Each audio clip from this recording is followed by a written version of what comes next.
আজকের এই ছোট্ট ভিডিওর মাধ্যমে আমরা শিখব আমাদের ফোনের কিবোর্ডে আপনি যে কোনো ছবি অ্যাড করতে পারবেন। এমনকি আপনি চাইলে আপনার নিজের ছবি অ্যাড করতে পারবেন। তাহলে আমাদের কিবোর্ডটি অনেক সুন্দর একটি লুক দিবে। তাহলে চলুন কথা না বাড়িয়ে আমরা মোবাইলের স্ক্রিনে চলে যাই।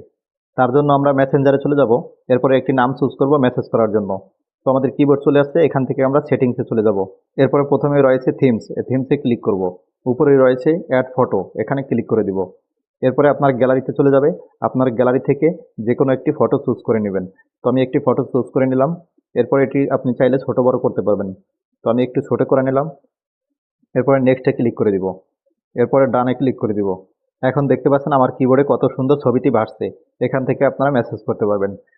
আর যদি আপনারা এটাকে ডিলিট করতে চান তাহলে এই সেটিংসে আবার চলে যাবেন। এরপর থিমসে চলে যাবেন। এখান থেকে ২ নম্বরে রয়েছে ডিফল্ট। এই ডিফল্টে যে কোনো একটা চুজ করে নেবেন। তো আমি এটা চুজ করে দিলাম। দেখেন আমার এটা চলে গেছে। এই প্রসেসটি আপনি আগে থেকেই জানতেন কিনা সেটি অবশ্যই কমেন্ট বক্সে জানিয়ে যাবেন। এবং আমাদের ভিডিওটি ভালো লেগে থাকলে লাইক করবেন এবং শেয়ার করে অন্যকে দেখার সুযোগ করে দিবেন।